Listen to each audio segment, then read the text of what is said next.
Hi,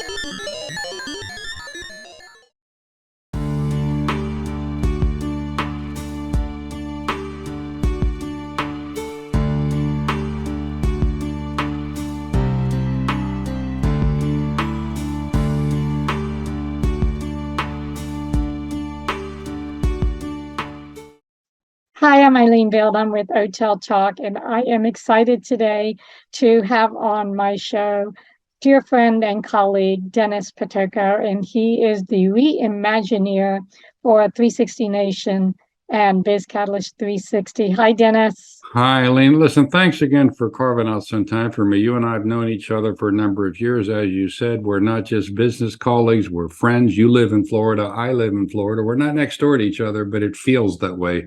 So very pleased to be here. Yes, well, it does seem like we could walk across the street and hang out. But so I want to talk today about your 10-year anniversary and where you come from, where you are today, and how you're going to kick off next year. You and I met, yes, you and I met under some interesting circumstances about 7 years ago. And yeah, remember now? Oh, yeah. Yes, I was writing for another magazine and I was introduced to you, and then there was a little bit of drama, and then ultimately I became one of your columnists, and the rest is history. But I've seen you grow. I've been part of that growth in many capacities. But what I love about you, Jenna, is that you are just who you are, and you have open arms, an open door policy, and you have created an extraordinary legacy within the all the things that represents 360 Nation and Biz Catalyst 360. And as a result, when COVID shut everything down and we all became behind closed doors and kind of recluse, and now that the doors have opened again for us to be able to interact in person, you had this brilliant idea of bringing those of us together who have known each other a long time, but yet we've never met in person. So you have this awesome event coming up called Encounter 360, and I'd love to hear about your journey from day one to now, and how this idea of Encounter 360 came about. Wow, thank you for that, Eileen. It's something you said that always triggers a quote or two for me. I seem to have quotes up my sleeve all the time because I always think other people can say things, number one, better, but more succinctly than I can. And when you said, I am who I am, that reminds me of two quotes. One I like from Popeye, who always used to say, well, I am what I am. And we try to be that. But the other quote is from somebody a bit more sophisticated than Popeye. His name is Carl Jung. And he said, the privilege of a lifetime is to become who you truly are. And let me say that my wife, Allie, and I, we are blessed to have had the opportunity to do that, because not everybody, well, either through circumstance or commitments or life changes or what have you, they don't always, I hate to say it's a choice. It's not easy to become who you are. So we've been blessed by that. But I'll give you the high level background on how we got here. There's a lot of commonality between how we're traveling a road and you're traveling a similar road, two different businesses, if you will. But let me just say, I joined my background is I was one of 8 children raised in Pittsburgh, Italian Catholic family, happy, well taken care of. We didn't know what we didn't have, which was helpful because our friends were, brothers and sisters. We had so many of them. My father was a classic. He worked 3 jobs. We hardly ever saw him, but we felt his presence. And we learned from him in words that he didn't say, whatever that means. But I always felt, if I heard my father's keys jingling, that probably meant I did something wrong and he was coming in my direction. But so he was the disciplinarian behind the scenes, but his presence wasn't there all the time in terms of physical. Anyhow, raised there, like all of my brothers and sisters, there was no illusion that we would ever go to college because of the economics. We just couldn't afford it. It was never a discussion. So as each one of my brothers and sisters, we got to the age of we're going to be graduating from high school. In Pittsburgh, you either went to work for the steel mills back then, which are mostly gone now, or went into retail or something. And all of us, one by one, said, that's not the life for us. We want to get out of Dodge. And none of us had literally ever been out of Pittsburgh. So we didn't know much about the rest of the world. Each of my brothers, again, I have four brothers, each of us decided one by one to join the service. I joined the Air Force along with three of my brothers. The other one was the radical. He joined the Marines. And so we all went off in our military careers back during the Vietnam War. It gave us a step out of Pittsburgh. It gave us the ability, if we wanted to go to college because of the Air Force program that paid for your education called the GI Bill. I never chose to do that, but all of my brothers did. And we saw a little bit of the world. So that's where my start came from. Eventually got out of the Air Force, got placed into a very low-level, entry-level banking job by the Air Force because they were doing an outplacement service. Again, I didn't have a college degree, so I couldn't walk in and do the classic bachelor's degree interview, let me get into management. But I also got into banking at a time where I realized very quickly I may not have had the credentials to hang on the wall, but I realized that if I worked literally, as they say, worked your ass off, worked as hard as I could, went places people wouldn't go. When everybody said, would you like to go there and work? I'd be the guy raising my hand. So I realized back in the day, then you could work hard and progress. Over time, it worked. I progressed through all the banking ranks. I got up into, and I use this term very loosely, executive management of a number of banks around the country. A lot of wisdom of experience, traveled across the country, traveled a bit of international work. After 30 years of that, I said, I've had it up to here. I never really wanted to be a banker, but I had to be a banker because that's the job I had. I didn't have the credentials. And I decided, like many people, Eileen, I wanted to do something on my own. So a friend of mine was down here in Tampa Bay, where I am today. He had started a number of small businesses, but never did anything that big. And he said, it's time for you to come to Florida and we'll get together and we'll do something. And I finally left banking and said, okay. It's one of those cases where you get to the edge of the cliff and you're going to jump. You're not sure if there's water down there, but you're going to jump. And I was always the risk taker. So I said, well, why not? Because I had it with all bureaucracy, the politics, the meetings, the waste of time in banking that I was experiencing at the time. Anyhow, came to Florida, perfect timing, mid-90s. We launched a mortgage company. We hit the ground at the right time, not because we were brilliant, but because of the timing. We became the third largest in America in what we did. We expanded into Canada. We expanded into England. We had inroads into Australia. I'm going to rough this out. About 5 years into that, we had an opportunity. Citibank stepped up and said they wanted to buy us. Mm-hmm. So ultimately, we sold it all, except for the UK operation. They didn't want that. They said, you need to shut it down. I said, I'm not going to do that. There's good people over there. So I said, give me 90 days. They said, all right. And on the 89th day, I found a buyer for our business. It was a bank over there called Barclays. And their main condition of buying my company in the UK was you have to come here and run it for us. Now, I had a local CEO. In fact, it was all British people. So I said, why not? So I left Tampa. I kept my home here, but left Tampa, went there, ran that thing for a while. At some point, I met my wife, Allie. She became part of my business over there. Didn't work for me, but was part of my business. We ultimately sold the business to Lehman Brothers. And as I tell many people, I sold her with it. Then we became a couple after we were disconnected, ultimately decided to get married, moved back here to Tampa. And that's where the story starts as far as Biz Catalyst, because I use the analogy a lot. It's like the dog chasing the car. We caught the car.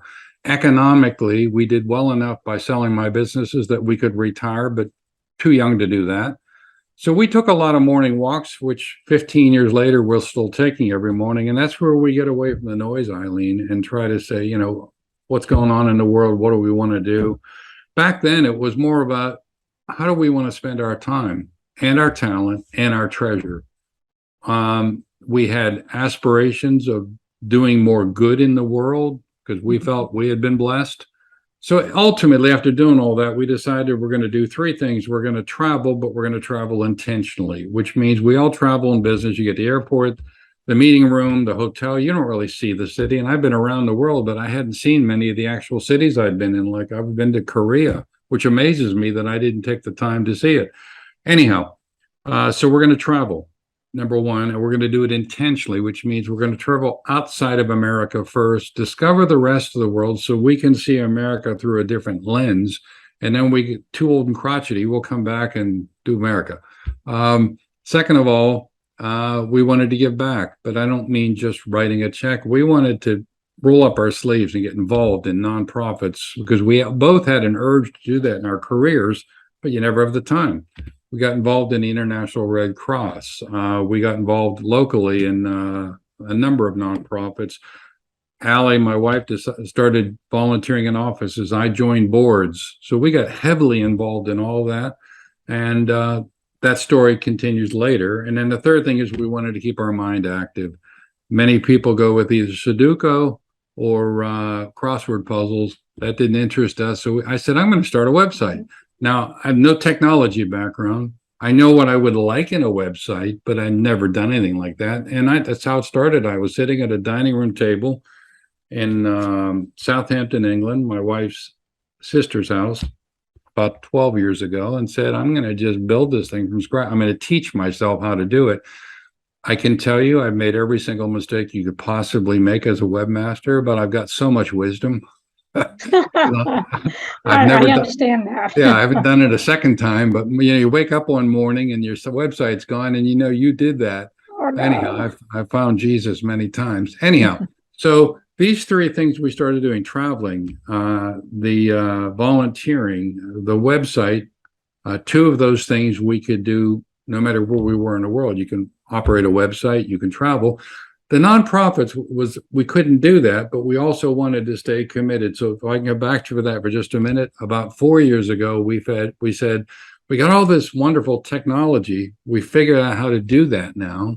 Let's see if we can expand our commitment to nonprofits. So we started another operation or enterprise that many people don't know about. It's called GoodWorks 360. And the point of GoodWorks is I want to be able to reach out to any nonprofit anywhere in the world, any good nonprofit, and say, Eileen, you're running a nonprofit there in Boise, Idaho, or in Mumbai, India. If you need help, my team of volunteer consultants will help you for free. There'll never be an invoice. That was the vision. It's 4 years later. We've done about 3,000 plus engagements. That continues.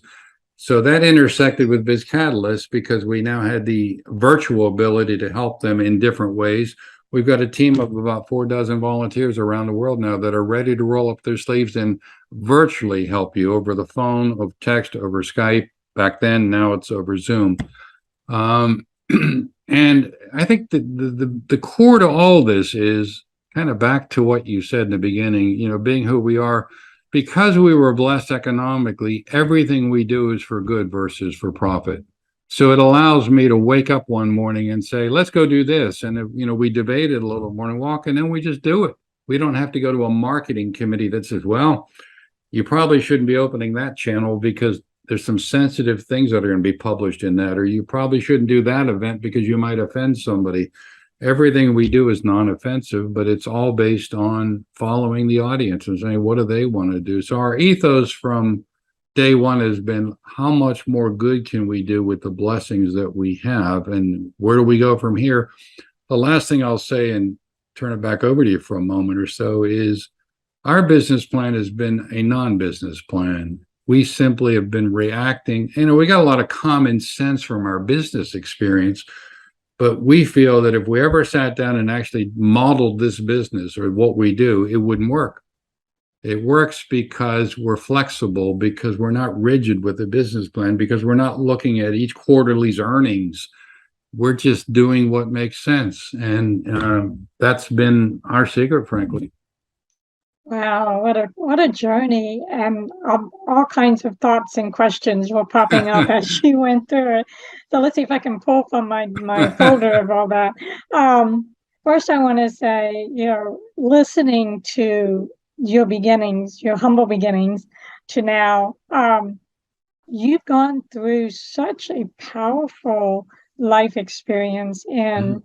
in coming from, as you put it, nothing to being at the top of the mountain, and then letting that all go, and then starting at the base of the mountain again to build the 360 platform that you have, the 360 Nation. And what I see, and I want to get your perspective. From my perspective, it's the changing of the landscape, business mindset, and where I think we're heading today as humanity, as humans.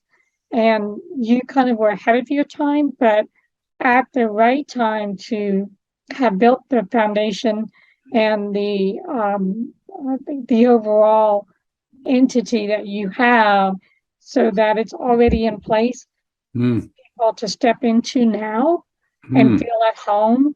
And, I pay attention and I watch and I comment and I try to participate Mhm. when you introduce new people, right, Huh. to help them feel welcome.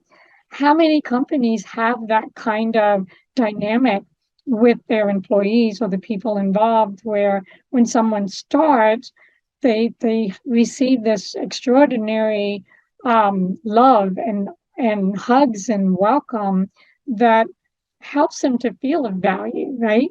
Um, I think so many people have grown up in business, and whether they're working for a company or they're creating their own business, where they really have to find the elements of feeling valued, heard, and understood in order to be in that authentic place of themselves. And I think your experience with having been in the military and then worked your way up through the ranks of the business corporate environment, uh, you you were given that opportunity to define who am I, because the military, coming out of the military into the public sector, is not an easy transition. Oh, yeah. And right, and it's um, coming away from being in a commanding environment of the military to sort of another control and command environment, but it's a different angle. And what I've seen you do, because I've been with you so long and I've been a part of and observing as well of your own growth, is that flow that you talked about, and that's also how I operate. Is I think more beneficial because it doesn't have so many rigid rules and regulation, and it gives people the space to be themselves. And so your platform could be a catalyst for the way businesses actually operate in the future. They're going to need some of that structure, but at least they can take from you what you built and apply it to the corporate environment or the solo entrepreneur. And, you and I have talked many times about people, either you introduce them to your platform, or they're introduced, or they find you, Hmm. and then they kind of pause after you share with them what it's about, and then like, what's the catch? And Exactly. right, and I kind of get the same thing when I share, the Hotel Universe platform and all the things that we do to give back. And they're like, well, where do you make the money? What's the catch? Where do you how do you operate? How do you sustain yourself? So I think what you have coming up with the Encounter 360 is kind of that next step, that next phase of bringing the people together that have joined your platform, or those who want to learn more about 360 Nation, and how you have sustained and grown to this huge Wow. entity that you are, to meet the people in person, to kind of get a better connection of who they are and why it works. So I'd love to hear your Oh, thanks insights for that, into what I Eileen. just shared. No, no, thanks. Thank you for all that. Some things you obviously resonate with us, and that is, perhaps we were ahead of the curve and we were fortunate to be able to say from day one, whatever we do, it's got to meet the ethos of rediscovering humanity. Now, that's a pretty broad brush. 10 years ago, 12 years ago, whenever we actually launched this thing, and it wasn't, we're knocking at that door to humanity for years, and we're doing what we believe to be good things, and other people are joining us. We've done YouTube events, and we've done a lot of neat things that we were blessed to be able to do. And if there was ever a silver lining I can talk about under the pandemic, it was that the door to humanity opened for us. And we felt that, Eileen. We felt it in our online gatherings. We felt it, anything we touched, saying, wow, we've been knocking at this door for years. And not only did it open for us here, it opened around the world, because we were all kind of in the same soup, different cultures, different circumstances.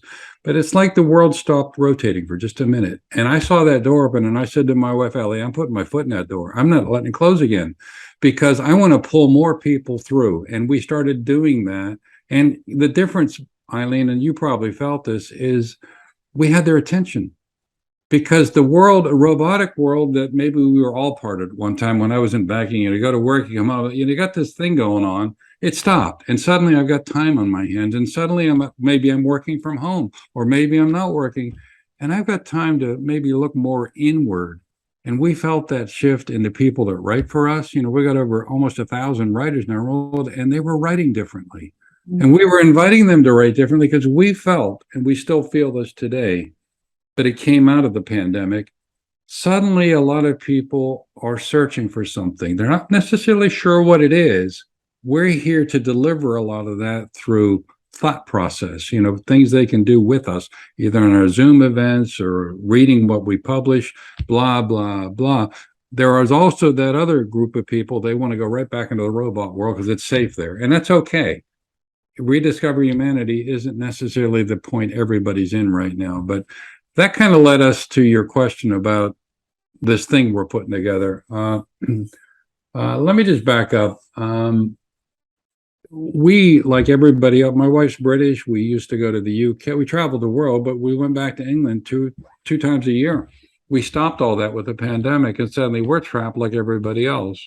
Now we're online and we're doing this, but it just ain't the same. She's got family over there, and I've got some friends over there. We got writers over there. So we felt we were just sequestered, like too many people, trapped. So early this year, we said, we're going to get out of Dodge, as they say. We decided to put aside the entire month of April, and we're going to go on the road. And we ended up doing that. We went by train. We didn't go by airplane. We wanted to do something different by train, because we've learned on train in Europe, people travel by train. That's the first thought. Here, nobody travels by train unless they're going on a commuter train from New York to New Jersey. So we said, we're going to do something different. We knew that trains would take us places that you can't get to, middle America. I mean, I remember going through these towns, the general store, the library, and that's it. That's the town, the post office. So we were seeing things. We traveled 7,500 miles a round trip. It took all of April. We visited friends. We visited family. We called it the 360 Nation Discovery Tour, because we wanted to meet with as many writers as we could gather based on wherever we stopped. So I was drawing circles on a map saying that's reasonable proximity. So decided we would do that. And we discovered some things. I call it the Discovery Tour, but boy, did we discover. I met with about over a dozen writers, and it was just coffee, just 30 minutes, an hour of coffee, maybe in a hotel or local coffee shop. And it started to dawn on us just how isolated we've all become. Two reasons. Number one, each of those relationships came alive because I had the chance to hug Eileen or shake her hand. And it's not the same as this.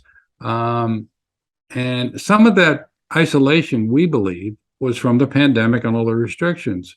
But even with the restrictions gone, some people found a way to adapt to the isolation. They're comfortable being in their pajamas or being on Zoom versus going out and seeing people. So we discovered, or better yet, we rediscovered the magic behind an actual handshake and a hug. We saw how all those relationships were energized when we came back. These are writers that have come alive now, not because they were just distracted, or they didn't realize that we had grown this big and that we could do this other stuff that they didn't know we even did.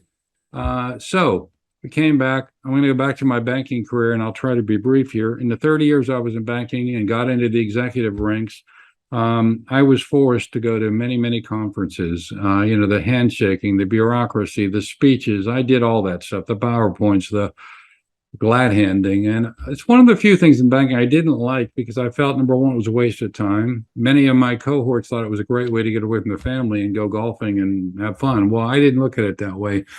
So roll forward now. We're doing Biz Catalyst. It's growing. We got this 360 Nation. We got this giant community everywhere. And people, I've been approached time and again over the years saying, Dennis, with our brains and your money, or vice versa, we could have this giant convention and you got all the connections and you could monetize all this. Well, we're back to monetizing is what we put in the icky bucket. We don't do monetizing. And I said, my memories of conferences are I'm just not going to do that. We do what we know. Then came the pandemic, then came our trip. And then we came back and I said, wow. And I was talking to Allie on the way back on the train. I said, I'm going to bring up a word you never thought I would bring up. How about we do something, but it's not going to be a conference. I said, I almost felt like we were not obligated, but in a unique position to shake everybody up a little bit and say, we're going to invite you somewhere and get you out of the pajamas and get you face to face and meet, because we have the connections, we have the reach, we have the capacity, we have the location, Tampa Bay in March of next year. My goodness, best time of the year. So, but we said we were committed, and I said, Allie, I'm not going to do a conference. So we spent more time talking about how can we be disruptive. We're going to reimagine a conference and turning it into an encounter, because that's what we want to do, encounter. And you've been to the website, but the page that we promoted this on, I spent more time telling people what it's not going to be, because people expect it. So I said, it's not going to be a conference, not a seminar. It's not a meeting. It's not a symposium. It's not about a big crowd. We're limiting it to 50 people. And it's not keynote speeches, team building, PowerPoints, all that other junk. We're going to do something different. And that's what we did. That's what we thought about. We'd never done a conference or a gathering. We didn't want to go out and hire somebody because they're going to give you the typical model. So we built it ourselves, and we launched it about 7 weeks ago. And again, we limited it to 50 seats because we want to keep it intimate enough that you could actually get to know the rest of the people while you're there. It's 7 weeks later, we've got 14 seats left out of 50. So we think we're starting to validate people want to get together, but they need a vehicle. And all of the people, as you mentioned, very few of them have ever met each other, but we all know each other. We had to also get past a very key point to us, and that's the ickiness of money. We wanted to charge enough to break even, which is a reasonable expectation, because you got to have a facility, you got to do things, you got to rent the premises, whatever. But our challenge is going to sound crazy. Our problem is, what if we make money? We don't want to make money. We don't want anything connected to that. So we got past that by talking to some people much brighter than me. And they said, Dennis, you got it right in front of you. You've got good works. Why don't you say, if you make money, you will reallocate that excess cash, if you will, to nonprofits in the name of the foundation. Good Works 360 is actually a Florida foundation. Mm-hmm. Now, I didn't see that because we're too deep in the woods. So that got us past the, oh my God, we might make money stage. And that allowed us to then spread our wings and say, bring it on. And so interesting evolution. Never thought if you asked me 5 years ago, Eileen, I said, nope, never do that. And here we are. Now we're getting a request. Can we do it out west? Maybe. Can we do it in Europe? Probably, because we've got so many writers over there. And since Allie's from there, we think we got the foundation to build something. But we want to walk before we run. We picked the end of March in Tampa because it's the best time of the year in Florida. No bugs, fewer seasonal visitors or snowbirds, and there's just so much to do here. And we announced it 9 months in advance because we wanted people to look at it as a family escape, not just 2 days spent with Dennis and everybody else, to come down and have fun. So that's how we got there. I know a lot of people are really excited because, as you said, we all know each other, and Trevor and I will be there, but we've never met in person. So it just adds that extra element of connection. And once I think we've gone through this experience, it's going to enhance and improve when we're commenting and when we see each Yes, other through absolutely. the internet. And Absolutely. yeah, then the words that came to me, Dennis, is that you are definitely an outside the box squiggle kind of person.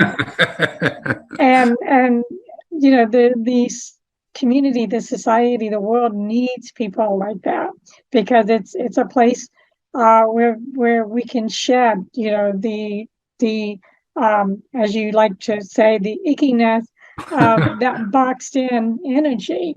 And I've been very fortunate and blessed to be a part of your growth, and I look forward to what comes after Encounter 360, and I'm sure you'll have some brilliant idea that will Well, you supersede know, it. people ask us, where do our ideas come from? I said, after a decade of doing this, we just tilt our head to the side and see what falls out. Well, Because and that's the best way it happens, right? you're probably right. So, we are as excited about this gathering as anybody else. Yeah, there's a lot of practical things you got to do to put it together. That's the easy part in some ways. And we never want to give people the impression we have any idea what we're doing. We're building it, we're figuring it out, but we are surrounded by so many good people. As you know, I've bounced things off you on this thing saying, well, what do you think about that? Because we don't want it to be, I'm the orchestra conductor. Everybody else there is going to play the music. So I want them to be happy with the gathering. And if we get a few things wrong, that's okay, because we want it to be rough around the edges, not a rigid, humdrum conference where you walk in, you get a name tag slapped on you, and you're going to go to conference or ballroom number 3. And Well, I think the great thing is there's no expectation. yeah, It's show up and we'll see what happens, and yes. we all know what's going to happen. It's going That's to the magic right there, Eileen. That's the magic underneath anybody that's speaking. You and Trevor are going to be there doing a session, but I think we all know it ain't so much about what everybody's going to be talking about up here in terms of presentations, if you want to call them that. It's the magic in between the sessions, at the hotel, during lunch, when people are truly getting to know each other. So we're just stirring the pot with words of wisdom from you, Trevor, and so many other great people that have stepped up to do it. well, and hopefully, are you and Allie going to be doing a presentation? I'm going to be doing stuff in between, Okay. which I'm keeping a secret. No, I don't want to be the guy that's giving a keynote. I don't. We never look at these things as being ours. I want to showcase everybody else, and I'll just stitch it together in the middle. And Allie's just got her own thing. Frankly, she's going to be involved here visibly because everybody else is always asking me for proof of life. They never see her. She's behind the scenes. We do podcast interview. They never see her, but she is the magic behind my scenes. So she's going to be very visible, but in a different way. I can vouch for her because I have met her in person. So she's real. I can pinch her. So thank you, Dennis. This has been awesome. And I always love chatting with you. For those people who are watching this and are inspired and want to be a part of the Encounter 360, as you said, as of today, there are 14 seats left. So where can they go to find out more information if they're not aware? I'll give you the web address. Our web address is bizcatalyst360.com, but if you put in after that /encounter 360, you'll see that. But it's all over our website. But don't wait too long. Again, there's only 14 seats left, and we got 8 months to go. So we think that's going to be a sellout. Right. I believe it will. And one other thought came to mind. You're always accepting new writers, correct? Always. Anybody that wants to hone their skills as a new writer or a seasoned writer that wants more freedom to just speak from their heart and tell stories, come on over. Okay, awesome. Well, thank you, Dennis. And I'm sure we will do a chat again in the near future. And I wish you all the best. Eileen, thanks so much. You're welcome.